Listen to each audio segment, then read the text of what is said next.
जी अस्सलाम वालेकुम। आप देख रहे हैं मेरे YouTube channel SK cricket show. एक नई वीडियो और एक नए मौजू के साथ आप लोगों की खिदमत में हाजिर होते हैं। बात करने जा रहे हैं पाकिस्तान की तरफ से, जो पाकिस्तान के एशियन ब्रेड मैन है जो कि ज़हीर अब्बास कहलाए जाते हैं। पिछले तकरीबन 20 से 30 सालों में अगर देखें तो पाकिस्तान की तरफ से अगर परफॉर्मेंसेज नज़र आई हैं तो इन्हीं की तरफ से नज़र आई हैं। और अगर देखें तो one of the best Pakistan के बैट्समैन थे ये अपने टाइम के। तो उन्होंने बड़ा बयान दिया बाबर आजम के हवाले से, वो आप तक पहुँचाने जा रहे हैं। अगर आप मेरे चैनल पर नए और पहली दफ़ा हैं तो जल्दी से जल्दी चैनल को सब्सक्राइब कर लें और बेल आइकन को ज़रूर दबाएं ताकि लेटेस्ट वीडियो आप तक पहुंचती रहे।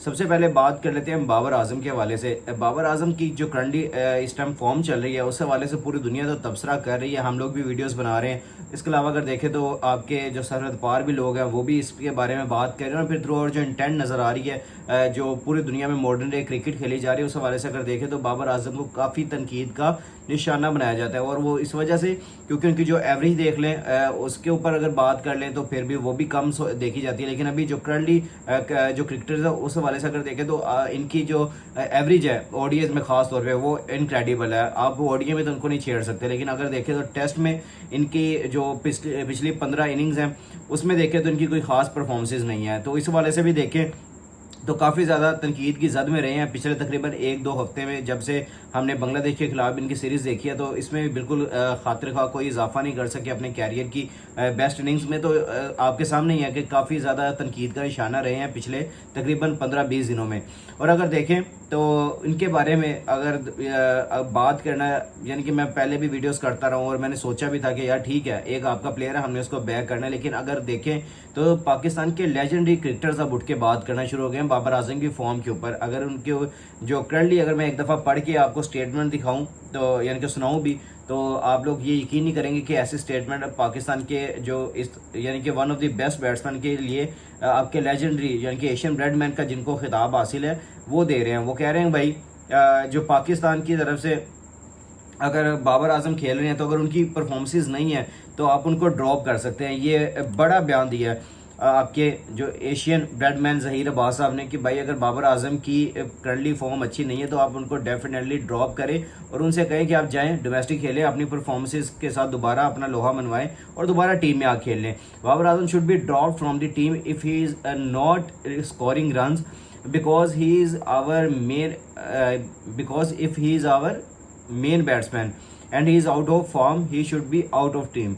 ये उन्होंने क्लियरली मैसेज दिया। एक इंटरव्यू दे रहे थे उसमें उन्होंने ये बयान दिया कि पाकिस्तान के जो currently one of the best batsman है अगर देखें तो ठीक है उनकी परफॉर्मेंसेस के ऊपर बात की जा सकती है, उनकी फॉर्म के ऊपर बात की जा सकती है, लेकिन दूसरी तरफ देखें तो उनकी एबिलिटी के ऊपर हम बात नहीं कर सकते। उन्होंने पाकिस्तान के लिए काफ़ी ज़्यादा परफॉर्मेंसेस दी हैं, पाकिस्तान के लिए बहुत ज़्यादा मैचेस जितवाए हैं, तो हम उनके ऊपर तो बात नहीं कर सकते। लेकिन फिलहाल अगर देखें तो बाबर आजम के जो पिछले 15 टेस्ट इनिंग्स देख लें तब की फॉर्म देख लें यार, तकरीबन साल 1.5 साल 2 साल होने वाले हैं कि बाबर आजम के बल्ले से वो रन्स नहीं निकल के आ रहे जो हमने 2019 से थ्रू आउट अगर देखें 2023 के वर्ल्ड कप देखे वहाँ तक उनकी जो परफॉर्मेंसेस थी तो वो इनक्रेडिबल रही हैं। लेकिन जब से वर्ल्ड कप गुजरा फिर 2024 का वर्ल्ड कप आया और उसके बाद थ्रू आउट जो सीरीज़ चल रही हैं बाबर आजम की वो परफॉर्मेंसेस नहीं है। उस हवाले से अब देखें तो आपके जो लेजेंडरी क्रिकेटर्स हैं उन्होंने भी बात करनी है, फिर एक्स क्रिकेटर्स देख लें, फिर उसके अलावा आपके जर्नलिस्ट देख लें, मीडिया पे देख लें, यानी कि हर जगह पे बाबर आजम को ट्रोल ही किया गया, उनकी फेवर में कोई खड़ा होता नजर नहीं आया।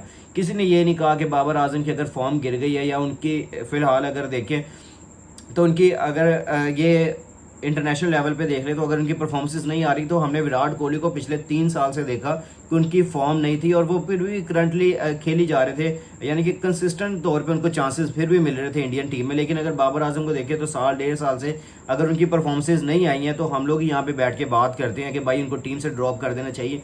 और मैं ज़हीर साहब की जो अभी उनकी जो बात है या स्टेटमेंट है मैं उसके ऊपर एग्री नहीं करता कि जो हमने पूरी दुनिया के प्लेयर्स को देखा है अगर उनकी फॉर्म अगर गिरती है और वो one of the best batsman है या one of the best player है आपकी टीम के तो आप उनको ड्रॉप नहीं करते, आप उनके ऊपर कंसिस्टेंट चांस लेते हैं। अगर उनकी एक मैच में भी अगर इनिंग उनकी अच्छी चल गई तो भाई आपका मैच को उखाड़ के रख देंगे। तो अगर वहां से देखें तो विराट कोहली को देख लिया अभी थ्रू आउट जो अभी बांग्लादेश के खिलाफ उन्होंने सीरीज़ खेली है जिसमें उनके एक इनिंग में उन्होंने 47 रन बनाए हैं, दूसरी इनिंग में उन्होंने नॉट आउट की इनिंग खेली है 29 पे जो उन्होंने इनक्रेडिबली मैच जितवाया भी है दूसरा टेस्ट मैच।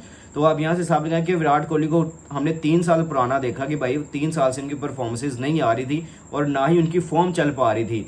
तो इस हवाले से अगर देखें तो पाकिस्तान की तरफ से ये सपोर्ट नहीं किसी भी प्लेयर को मिलती। यहाँ पे सिर्फ बैठ के टांगे खींची जाती हैं, यहाँ बैठ के सिर्फ स्टेटमेंट दी जाती है। और मैं इन स्टेटमेंट से बिल्कुल मैं कहूँगा कि बाबर आजम को ना थकना चाहिए, ना इसको सरों पे लेना चाहिए। बाबर आजम को चाहिए कि अपने बल्ले से जवाब दें, स्टेडियम में जाएं, रन्स करें। इंशाल्लाह अल्लाह ताला ने चाहा तो अब इंग्लैंड की सीरीज हमारे सर पे है, तो 7 अक्टूबर से स्टार्ट होने वाली है, तो बाबर आजम यहाँ पे आपको रन्स करते हुए भी नजर आएंगे। और जो इस तरह के स्टेटमेंट्स देते हैं, और मुझे समझ नहीं आती कि कहाँ से एकदम से उठ के आते हैं और एकदम से स्टेटमेंट दे देते हैं। हालांकि वन ऑफ द बेस्ट और यानी कि लेजेंडरी क्रिकेटर है, और इनको अपने प्लेयर्स की रिस्पेक्ट करनी चाहिए और इनके बारे में ये कहना चाहिए ठीक है, हर प्लेयर को चांस देना चाहिए, जिसका चांस बनता है, जो करंटली अच्छी फॉर्म में है उनको चांस देना चाहिए। लेकिन आपके जो मेन बैट्समैन है आप उसको नहीं छेड़ सकते, ये मेरा मानना है। क्योंकि आपकी अगर एक भी मैच में इस प्लेयर की फॉर्म चल गई, फिर उसके बाद थ्रू आउट वो चलना शुरू हो जाएगा। अगर देखें तो अभी आपकी जो चैंपियंस कप चल रहा था, इसमें बाबर आजम ने अच्छा खेला। ओडीआई फॉर्मेट में बाबर आजम को कोई नहीं रोक सकता, चाहे उनकी फॉर्म है नहीं है। अभी भी देख ले तो उन्होंने सेंचुरी भी एक बनाई है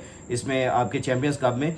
तो उनकी जो ओडीआई में फॉर्म चलना शुरू हुआ, तो अभी आपके जो टेस्ट कैप्टन शान मसूद है वो भी यही बात कर रहे थे प्रेस कॉन्फ्रेंस में कि बाबर आजम को ये चैंपियंस कप का जो एक्सपीरियंस है वो काफ़ी काम आएगा इंग्लैंड सीरीज में।